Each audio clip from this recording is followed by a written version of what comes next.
OK, voilà, merci. On va afficher Matthieu 25, 14 à 23. Et je vais lire. C'est Jésus qui parle. Ce sera en effet pareil au cas d'un homme qui, partant pour un voyage, appela ses serviteurs et leur remit des biens. Il donna 5 sacs d'argent à l'un, 2 à l'autre, et 1 au troisième, à chacun selon sa capacité, puis il partit aussitôt. Celui qui avait reçu les 5 sacs d'argent s'en alla travailler avec eux et gagna 5 autres sacs d'argent.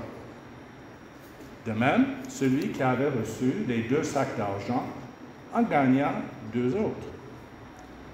Celui qui n'en avait reçu qu'un alla creuser un trou dans la terre et cacha l'argent de son maître.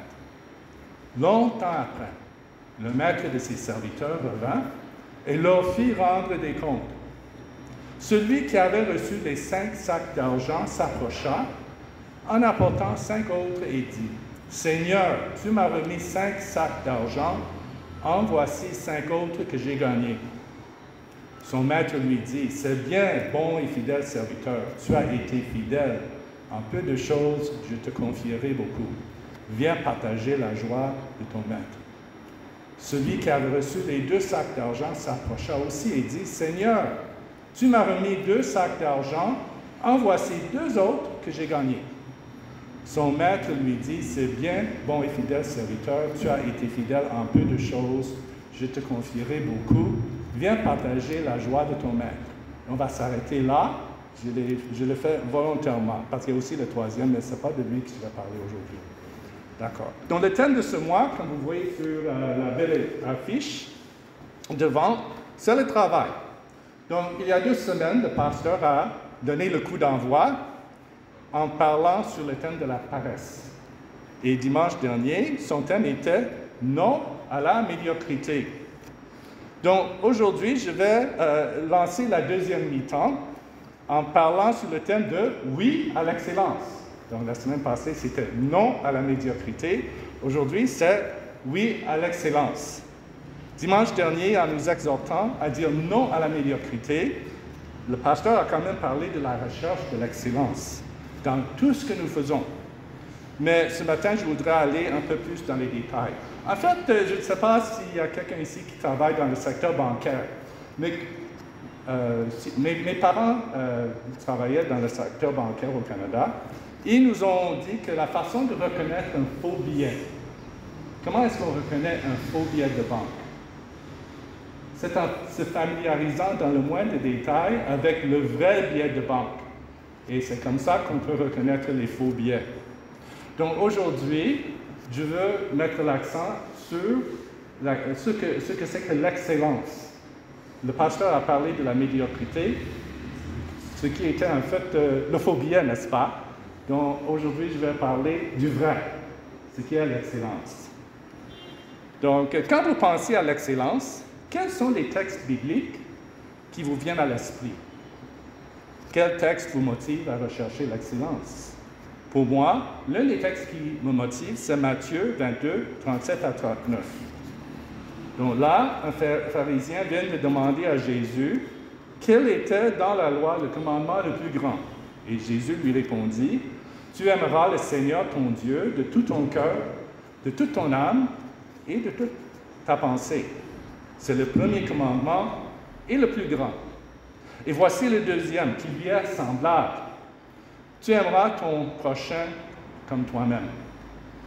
Donc ici, Jésus citait Deutéronome 6.5 et Lévitique 19.18. Donc ce qu'on voit ici, c'est que, tout d'abord, que l'excellence concerne Dieu et notre prochain. Donc on ne peut pas être excellent si on n'aime que Dieu et pas son prochain. Et on ne peut pas être excellent si on n'aime que son prochain et pas Dieu. Ça, c'est la première chose. La deuxième chose, c'est que tout notre être est interpellé. Tout notre cœur, toute notre âme et toute notre pensée. Et Luc 10, 27 ajoute à cela toute notre force. Donc, tout notre cœur, toute notre âme, toute notre pensée et toute notre force. Dans 1 Corinthiens 10, 31, nous lisons ceci. Ainsi donc, que vous mangiez, que vous buviez, ou quoi que vous fassiez, faites tout pour la gloire de Dieu. Rechercher l'excellence, c'est rechercher la gloire de Dieu. Et ensuite, Colossiens 3, 17 nous dit ceci. C'est presque la même chose. Et quoi que vous fassiez, en parole ou en acte, faites tout au nom du Seigneur Jésus, en exprimant par lui votre reconnaissance à Dieu le Père. Donc, rechercher l'excellence, c'est aussi lui exprimer notre reconnaissance. Donc, c'est rechercher la gloire de Dieu et exprimer à Dieu toute notre reconnaissance. Bon, c'est quoi l'excellence? Et comme je vous ai souvent dit ici, je suis linguiste, j'aime les mots, donc souvent pour savoir comment on définit quelque chose, je vais aller consulter M. Robert, le petit Robert. Et là, j'ai trouvé ici sa définition. C'est un degré éminent de perfection qu'une personne, une chose, a en son genre. Donc, des synonymes sont la perfection et la supériorité. Et les contraires, ça rejoint ce que le pasteur nous disait la semaine passée. Il y a l'infériorité et la médiocrité. Et la médiocrité, c'est se contenter de peu, d'à peu près, comme le pasteur nous l'a dit dimanche passé. Mais il y a quelque chose qui me déplaît dans cette définition. Et c'est le fait de parler de perfection. L'excellence et la perfection ne sont pas nécessairement la même chose. L'excellence n'est pas le perfectionnisme. On peut tomber dans un excès d'excellence. Un perfectionnisme qui nous immobilise et nous rend inutiles parce qu'on n'avance pas. Moi, je suis perfectionniste. J'ai dû beaucoup travailler là-dessus pendant ma vie pour ne pas être immobilisé parce que la chose sur laquelle je suis en train de travailler, elle n'est pas encore rendue là où je veux qu'elle soit. Mais à un moment donné, je me dis, OK, elle est bonne, elle est excellente, et je continue.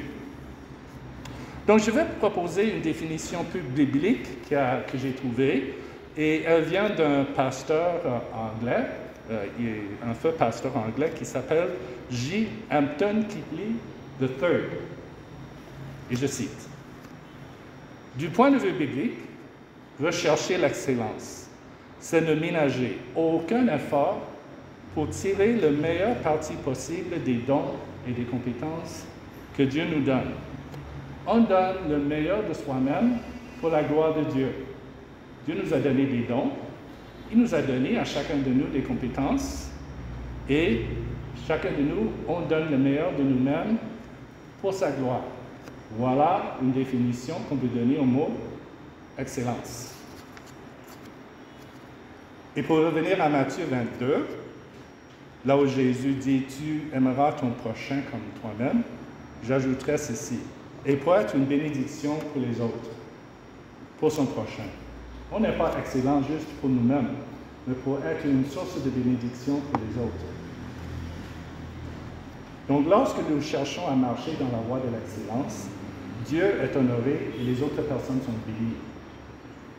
Donc, mon but aujourd'hui n'est pas de vous parler de l'excellence en termes de technique et de méthode. Ça, c'est quelque chose peut-être que la jeunesse active pourrait les intéresser pour un séminaire. Mais ici, je voudrais plutôt mettre l'accent sur l'excellence en termes de notre caractère. Et surtout en termes de notre caractère en tant que disciple de Jésus-Christ. C'est bien beau si vous atteignez un niveau excellent, un niveau élevé d'excellence dans ce que vous faites, dans votre métier ou quelles que soient vos activités, mais si votre caractère reste corrompu, ce n'est même pas la peine de parler d'excellence. Je ne sais pas si vous êtes déjà arrivé d'essayer de préparer une omelette et vous sortez, je ne sais pas, vous prenez 6 œufs, vous avez votre bol et vous commencez à casser les œufs. Crac! Vous mettez dans le bol. C'est bon. Deuxième, crac, bon. Troisième, crac, bon. So far, so good. Quatrième, crac, bon. Cinquième, crac, bon. Sixième, crac, ya! bien pourri. Les œufs sont chers, je vais mettre dedans quand même. Là-bas, et puis vous préparez, vous mettez, et puis vous servez à votre... Mais cette omelette est pourrie, rien qu'à cause d'un seul œuf. Voilà. Donc, c'est ça. Donc, si votre caractère reste corrompu, ce n'est même pas la peine de parler d'excellence. Donc, pour moi, il y a deux ingrédients essentiels dans l'excellence.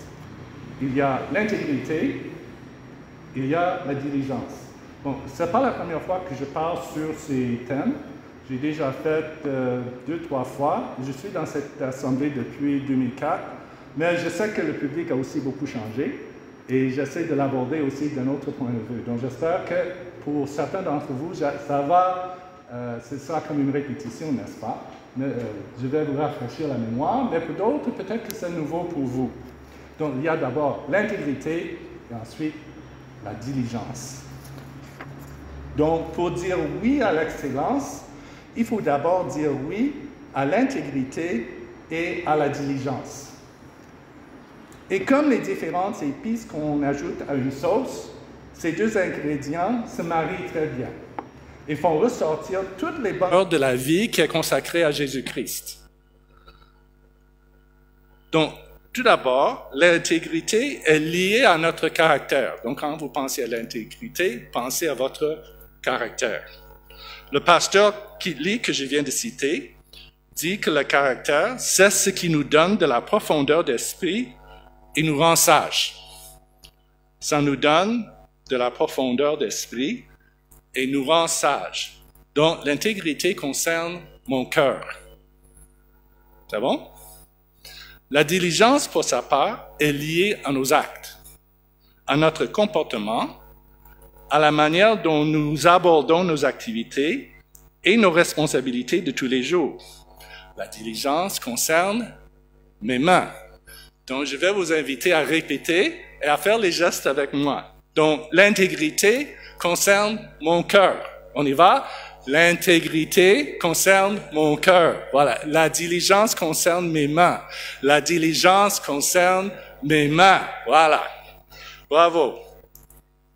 OK. Tout d'abord, le premier ingrédient de l'excellence, c'est l'intégrité. On peut afficher Proverbe 19.1, s'il vous plaît. Mieux vaut le pauvre qui marche dans l'intégrité que l'homme stupide aux lèvres fausses.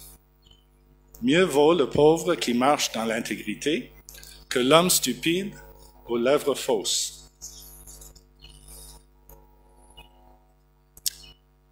Bon, je pense que presque tout le monde ici sait que je travaille à la CIL, CIL Cameroun. Avant, c'était la Société internationale de linguistique. Nous travaillons dans la linguistique, l'alphabétisation et la traduction de la Bible en langue camerounaise, langue nationale.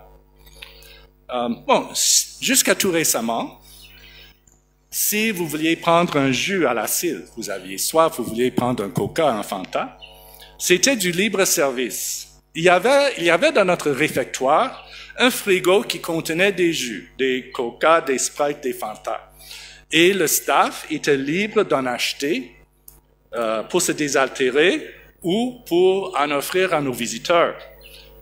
Et c'est vrai, à la CIL, ce n'est pas offert, il faut payer. Bon, sur le côté du frigo, il y avait deux fiches. L'une disait comment acheter un jus, ce qu'il fallait faire pour acheter un jus, et l'autre était une fiche de paiement à crédit. On pouvait facturer ça sur son compte auprès de la CIL. Et on pouvait aussi payer cash, en liquide, en mettant son argent dans une petite boîte qui était située à côté du frigo. Bon, voici ce qui était le consigne pour acheter un jus à la CIL. Il y avait 5 points. Le premier, ne payer qu'en francs CFA. Mais pourquoi dire ça? Donc, imaginez, j'arrive, j'ai soif. Je fouille dans la poche, je ne trouve qu'une pièce de 100 francs. Bon, le jus coûte 300. Mais en continuant à fouiller dans ma poche, je sors, j'ai trouvé cette pièce. Ça, c'est une pièce de 2 $ canadiens. Oui, 2 $ canadiens. Je pense que ça ressemble à la pièce de 2 €, je pense. Mais de toute façon, 2 $ canadiens. J'ai dit, mais c'est fantastique parce que je sais que ça vaut 800 francs. Donc, je vais mettre ça avec mes 100 francs dans la boîte et je pourrais m'offrir 3 jus. Ah, vous riez, pourquoi? Ça ne marche pas. Parce que cette pièce n'a aucune valeur au Cameroun. Aucune valeur au Cameroun. Je pourrais acheter un jus au Canada avec ça, mais pas ici. Voilà le premier point. Donc, apparemment, certaines personnes mettaient une autre monnaie dans la boîte pour acheter des jus, peut-être des dollars américains, je ne sais pas, des euros. Voilà. Bon, deuxième point. Pour acheter un jus à crédit, cochez une case sur la fiche à côté de votre nom. Troisième point. Si vous payez en espèces, déposez votre argent dans la boîte située à côté du frigo. Quatrième point. S'il vous plaît, ne déposez pas de billets déchirés dans la boîte. C'est une bonne façon de se débarrasser de ces billets fatigués, n'est-ce pas? Même dans l'offrande, on le voit de temps en temps. Ils ajoutent ici, cela nous fait beaucoup souffrir. Et le cinquième point, rappel, un jus coûte 300 francs CFA et pas moins. Donc, il faut payer 300 francs. Et à la fin, on pouvait lire ceci en caractère gras. Nous comptons bien sur votre intégrité. Ah, d'accord. Mais quel rapport peut-il bien y avoir entre l'achat d'un jus et l'intégrité? Et c'est ce que nous allons voir dans les minutes qui viennent. Donc là, on revient consulter M. Robert pour savoir ce que c'est que l'intégrité. Comment est-ce qu'il définit l'intégrité? Et voici la définition qu'il nous propose pour le mot intègre. Intègre d'une probité absolue, donc honnête, incorruptible. Et les contraires sont corrompu, malhonnête et vénal. Bon, vénal, c'est un mot que j'utilise presque jamais, mais je comprends les autres mots. Corrompu et malhonnête. Le mot intègre, ça vient du latin. Le mot en latin, c'est integer. Et ce mot comporte l'idée de ce qui est entier, de ce qui est complet, de ce qui est intact et de ce qui est sain. S-A-I-N, sain. Et à quelque chose d'intègre, il ne manque aucun élément essentiel ou fondamental. Donc, on parle, et l'ancien Franklin en sait quelque chose, on parle de l'intégrité structurelle d'un bâtiment, n'est-ce pas? OK? Ça veut dire, bon, j'espère que ce bâtiment est intègre dans sa structure, n'est-ce pas? Elle est là depuis 7 ans ou 8 ans déjà. Je pense qu'on n'a pas eu de problème. Donc, on peut parler de l'intégrité structurelle d'un bâtiment. Cela veut dire que ce bâtiment peut résister au stress qu'il peut subir et rester debout. Et de temps en temps, n'est-ce pas, on entend parler d'effondrement de bâtiments, même ici dans la ville de Yaoundé. Et la plupart du temps, ce qui est à l'origine de ces accidents, en fait, c'est la négligence. Ce sont les défauts de construction. Et ces bâtiments ne sont pas intègres dans leur structure. Donc, de la même façon, comme un bâtiment sans intégrité structurelle, une vie sans intégrité peut s'effondrer. Mais un bâtiment qui est intègre dans sa structure peut tenir longtemps. Et pour atteindre l'excellence, il faut avoir de l'intégrité pour arriver à tenir longtemps. Bon, qu'est-ce que ça veut dire concrètement pour nous? Quelle est la place de l'intégrité dans nos vies et dans le travail que nous faisons? Et est-ce qu'elle a vraiment trouvé sa place, la place qui lui revient? Et quand on dit que quelqu'un travaille avec intégrité, qu'est-ce que cela signifie concrètement? Voilà. Donc, si on pense à différentes catégories de personnes, on dirait que, disons, un ministre du gouvernement qui est intègre, il ne va pas détourner les fonds de l'État, n'est-ce pas? C'est quelqu'un qui travaille de façon intègre. Nous pensons maintenant à d'autres catégories de personnes, et là, je vais vous demander vos idées. Un commerçant qui travaille de façon intègre, qu'est-ce qu'il va faire concrètement? Qu'est-ce qu'il va faire de positif pour montrer qu'il est intègre dans ce qu'il fait? Quelles sont vos idées? Un commerçant. Oui, Maman Justine. Balance juste, oui, et les proverbes en parlent justement. Une autre idée?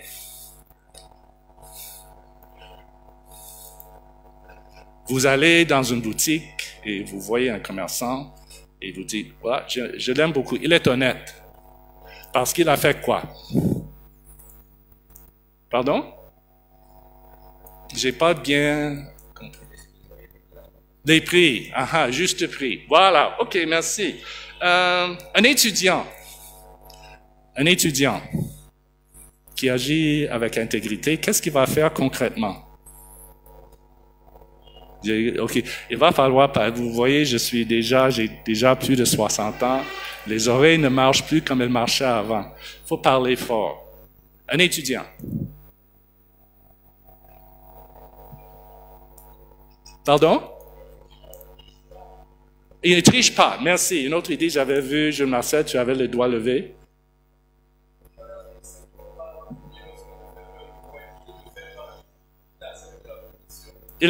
D'accord, OK. Et une dernière idée pour un étudiant? Oui, Jidas. Hein? Il est ponctuel. OK, il est ponctuel au cours, c'est bon. OK, un vendeur à la sauvette. Il doit être intègre, n'est-ce pas? Un vendeur à la sauvette. Bon,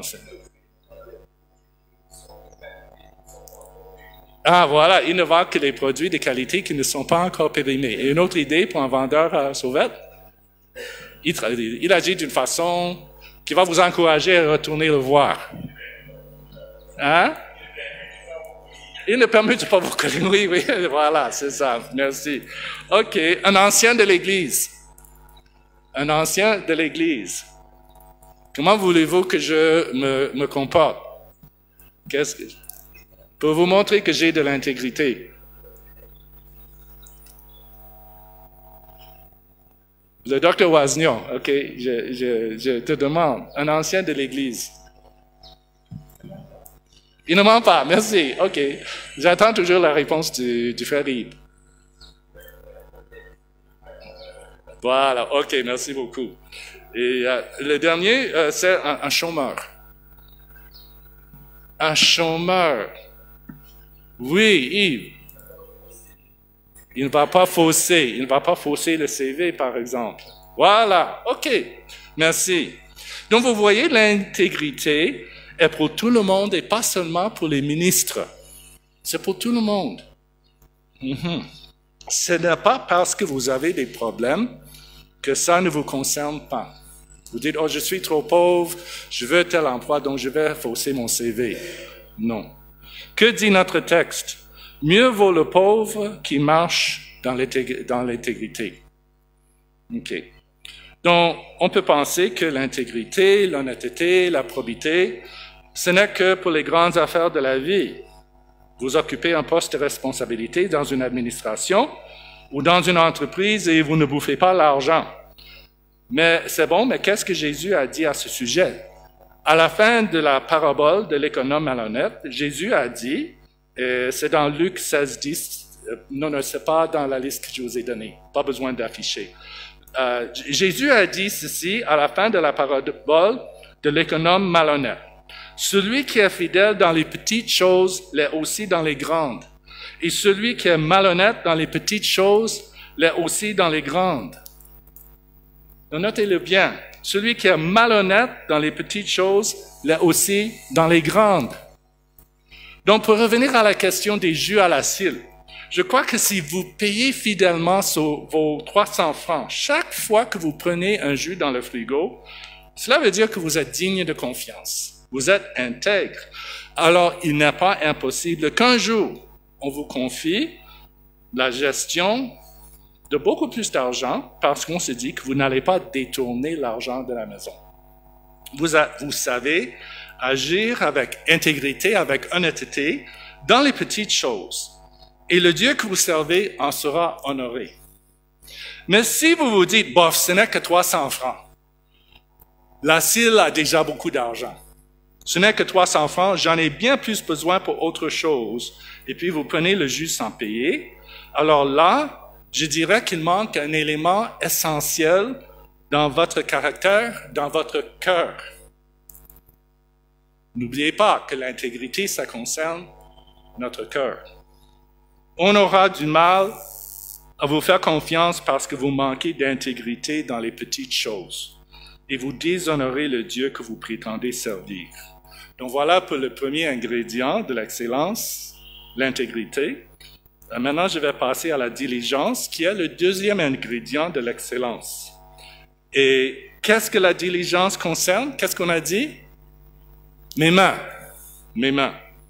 Donc, le grand ami de l'intégrité, c'est la diligence. L'intégrité et la diligence marchent ensemble. Le cœur, c'est l'intégrité. Et les mains, c'est la diligence. Ce sont les deux ingrédients qui vont donner du goût à votre sauce qu'on appelle l'excellence dans votre vie. On peut afficher Proverbe 22, 29, s'il vous plaît. Si tu vois un homme habile dans son travail, c'est au service des rois qu'il se tiendra. Il ne restera pas au service de gens obscurs. Bon, je ne veux pas dire que ça, c'est une promesse. Ça, c'est un proverbe qui montre une certaine vérité. Mais il est bien possible que Dieu vous appelle à travailler dans l'ombre et vous allez le servir fidèlement dans l'ombre. Mais pour être remarqué, c'est en étant fidèle dans les moindres choses, en étant habile dans son travail. Donc, quand quelqu'un vous voit mettre du cœur à l'ouvrage, même si le travail est ennuyeux ou que vous n'aimez pas vraiment la tâche qu'on vous a confiée, surtout si le travail est ennuyeux, et que vous n'aimez pas la tâche qu'on vient de vous confier, cela ne va pas passer inaperçu. On va voir. On va voir. J'aime bien une description que j'ai trouvée dans un blog de Thierry Benoun intitulé « Le chrétien victorieux ». Et voici comment il définit la diligence, ou le mot « diligent ». Bon, écoutez. Être diligent, c'est être assidu dans ce que tu fais. Être diligent, c'est donner son attention constante dans l'application d'une tâche. Être assidu, c'est être continuellement présent et faire bien ce que tu dois faire. Être diligent, c'est faire quelque chose avec fidélité jusqu'à ce que le résultat souhaité soit obtenu. Être diligent ou assidu veut dire continuer à faire quelque chose de manière persévérante, agir de manière consciencieuse, être studieux. Les gens qui manquent de diligence sont paresseux. Bon, ça rejoint ce que le pasteur a dit au début du mois. Les gens qui manquent de diligence sont paresseux, ils sont négligents, ils peuvent être indifférents ou inactifs. Donc, voici les mots qui m'ont marqué dans cette définition. Assidu, attention constante, être présent, bien faire ce que tu dois faire, fidélité, persévérant, consciencieux, studieux. C'est ne pas être paresseux, ni négligent, ni indifférent, ni inactif, c'est dire non à la médiocrité. Donc notre frère donne ensuite un exemple très pratique. Arriver à l'heure un jour et en retard le jour suivant et le faire tout le temps n'est pas un problème de ponctualité, c'est un manque de diligence. Tes clients ne te fuient pas parce que le voisin a fait la magie contre ta boutique. Parfois, c'est juste parce qu'on ne sait pas si ta boutique sera ouverte ou fermée, ou bien de quelle humeur tu seras ce jour-là pour les servir. En fait, je peux donner un exemple pratique. Il y a un pressing près de chez moi, à Tropicana, où j'allais souvent faire nettoyer mes différents habits. Mais à un moment donné, j'ai abandonné parce que je déposais les habits. On me dit, revenez mercredi. J'y vais mercredi pendant les heures d'ouverture qui sont affichées et c'est fermé. Je retourne le lendemain, c'est la même chose. Donc, j'ai cessé d'y aller et j'ai trouvé un autre pressing qui était quand même un peu moins cher, mais la qualité du travail était bonne, juste presque en face. Donc, vous voyez, c'est, comme il dit ici, c'est pas parce qu'on fait la magie contre ta boutique, c'est parce que c'est souvent à cause d'un manque de diligence de ta part. Donc, c'est plus facile de se dire qu'on a été victime du démon de l'échec que d'examiner son cœur et d'admettre qu'on a été victime de sa négligence ou de sa paresse. Voilà. OK, nous allons lire 2 Timothée 2, 3 à 7. C'est l'apôtre Paul qui adresse une exhortation à son jeune disciple Timothée. Donc voici ce qu'il a écrit. « Souffre avec moi comme un bon soldat de Jésus-Christ. Aucun soldat en service ne s'embarrasse des affaires de la vie courante s'il veut plaire à celui qui l'a recruté. L'athlète n'est pas couronné s'il n'a pas lutté en respectant les règles. Le cultivateur qui travaille dur doit être le premier à récolter les fruits. Comprends ce que je dis et que le Seigneur te donne en effet de l'intelligence en toutes choses. » Alors ici, on voit Paul faire allusion à 3 métiers qui exigent une discipline rigoureuse, de la diligence, quoi. Un soldat, un athlète et un cultivateur. Et Paul présente à Timothée ceux qui pratiquent ces métiers comme des exemples à suivre pour son service à l'Église. Alors, pour chacun de ces métiers, il faut la discipline et la diligence. Le soldat, si on peut afficher le premier verset là, donc le soldat doit se soumettre à un entraînement rigoureux pour pouvoir remporter la bataille et pour sauvegarder sa propre vie ainsi que celle de ses camarades sur le champ de bataille. Donc il en va de sa vie, n'est-ce pas? Cette discipline, cette diligence. Ensuite, il en va de même pour l'athlète. Donc pensons à Étophis ou à Mbappé. Bien évidemment, ils sont doués pour le foot, mais est-ce qu'ils seraient allés aussi loin s'ils n'avaient pas travaillé à développer leur potentiel? Je crois que non. Alors l'athlète doit travailler et il doit respecter les règles. Même notre frère qui est gymnaste ici, vous pouvez imaginer, si vous voyez les gymnastes évoluer, ça exige beaucoup de discipline, beaucoup de travail, beaucoup d'entraînement, beaucoup d'engagement. Vraiment, courage, notre frère. Vraiment courage. Donc voilà, quand vous pensez aux athlètes, vous pouvez penser à notre frère. Et le cultivateur. Nous sommes en Afrique, n'est-ce pas? Nous sommes au Cameroun, nous savons ce qu'il faut faire pour jouir de la récolte. Et si on ne le fait pas, on doit aller acheter ses vivres au marché, ce qui coûte cher, n'est-ce pas? C'est pour ça que tu connais quelqu'un qui va aller au village, n'est-ce pas? Tu lui demandes de ramener les provisions, n'est-ce pas? Parce que ça coûte. Les ananas à Bafia coûtent beaucoup moins cher que les ananas au marché central. Voilà. Donc, on doit aller acheter ses vivres au marché, ce qui coûte cher, ou dans le pire des cas, on ne va tout simplement pas manger. Voilà pourquoi le cultivateur doit faire preuve de diligence. Donc, il y a un risque que nous courons en tant qu'enfants de Dieu. C'est celui de penser que l'exhortation à la diligence n'est valable que pour l'œuvre de Dieu. Alors, l'œuvre de Dieu, c'est tout ce qu'on fait à l'Église et pour l'Église, n'est-ce pas? On prie, on chante, on danse, comme on a fait vraiment avec beaucoup d'enthousiasme et vraiment beaucoup d'entrain ce matin. On lit et on écoute attentivement la parole de Dieu. Je suis sûr que vous êtes en train d'écouter attentivement. On prêche, on évangélise et on se dit que c'est cela l'œuvre du Seigneur. Et toute la peine qu'on se donne pour l'accomplir ne sera pas vaine. Mais quand il s'agit de faire son boulot de tous les jours, alors là, c'est une autre histoire. On peut alors se contenter d'à peu près du travail à moitié fait, de la médiocrité, on ne fournit pas l'effort nécessaire. Quand le boss n'est pas là, on se laisse aller. Quand le chat n'est pas là, les souris dansent, n'est-ce pas? Comme on dit. Et ça peut aussi arriver dans le ministère chrétien. Et le danger est encore plus grand s'il n'y a pas de rapport entre votre travail et, disons, votre diplôme, si vous êtes diplômé. Par exemple, vous êtes diplômé ingénieur, mais vous travaillez comme pompiste chez Total ou caissière chez Carrefour Market. Ou si votre patron, votre pasteur, votre prof vous demande de faire quelque chose que vous n'avez pas envie de faire, ça c'est mon diplôme, ça n'a aucun rapport avec mon diplôme, avec mes études. Vous êtes bien obligé de le faire, mais le cœur n'y est pas. On peut afficher Matthieu 25, 23, s'il vous plaît. Mais rappelons ce que Jésus a dit à ses deux serviteurs. Son maître lui dit, c'est bien, bon et fidèle serviteur. Tu as été fidèle en peu de choses, je te confierai beaucoup. Viens partager la joie de ton maître.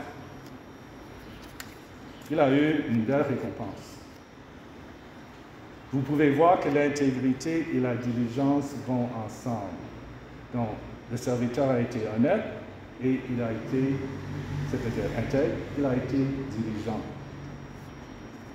Un homme d'excellence, une femme d'excellence, c'est une personne qui est fidèle, intègre et diligente dans les moindres des choses.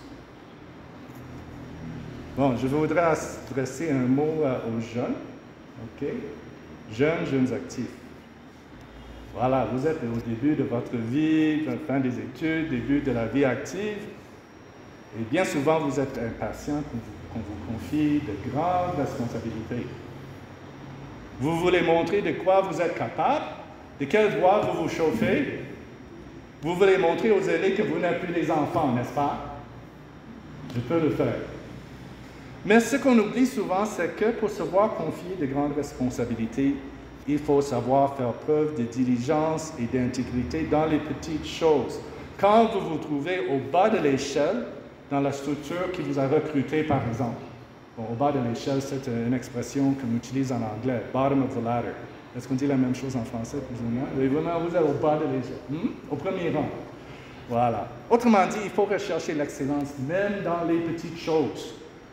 Donc, si vous servez fidèlement dans les petites responsabilités qu'on vous donne là où vous êtes, que ce soit à l'église, à l'école, au lieu de service, que vous soyez pompiste chez Total, vendeur à la sauvette, chômeur, je ne sais pas trop quoi, même si vous trouvez cela ennuyeux, difficile, même si vous n'avez qu'un salaire de misère ou même aucun salaire du tout, même si cela n'a rien à voir avec votre niveau d'études, on me dit que parmi les Ben Skinner à Yaoundé, beaucoup sont diplômés.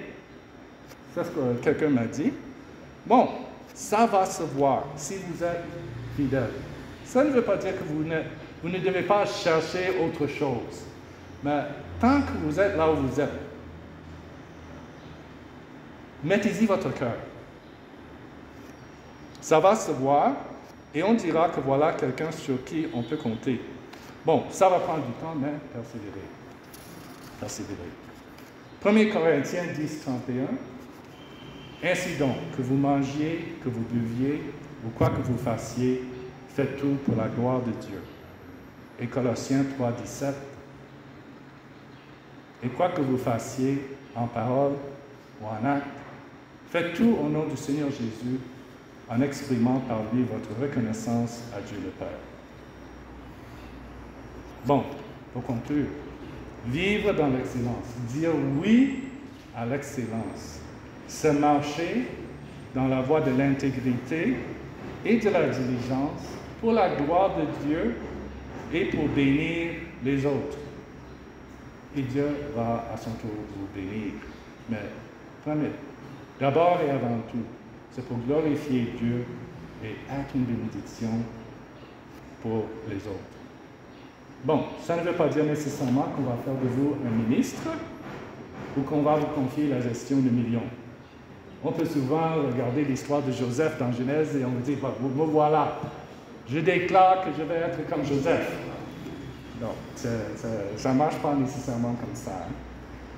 Il est bien possible que Dieu vous appelle à travailler dans l'ombre.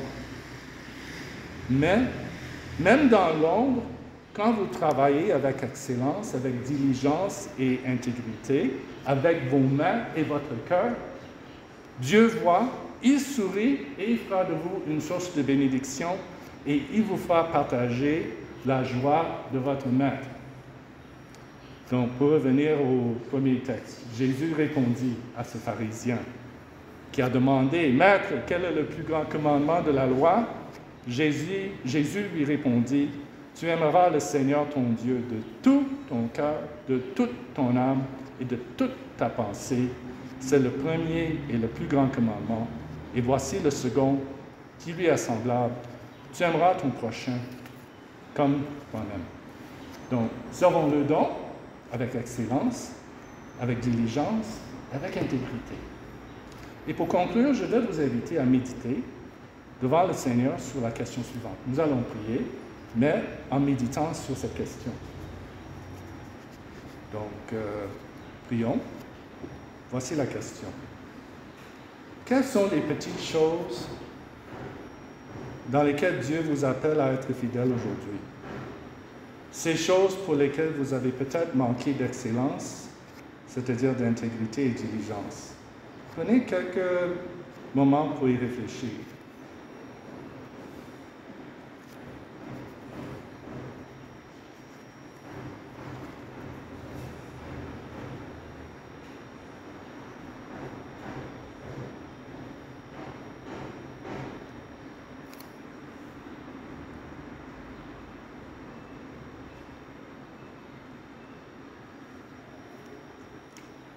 Confiez ces moindres choses au Seigneur dans la prière.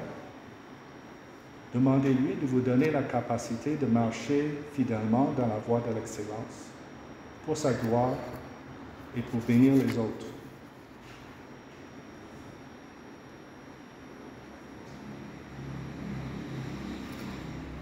Bon, avant de terminer, une dernière chose pour vous encourager.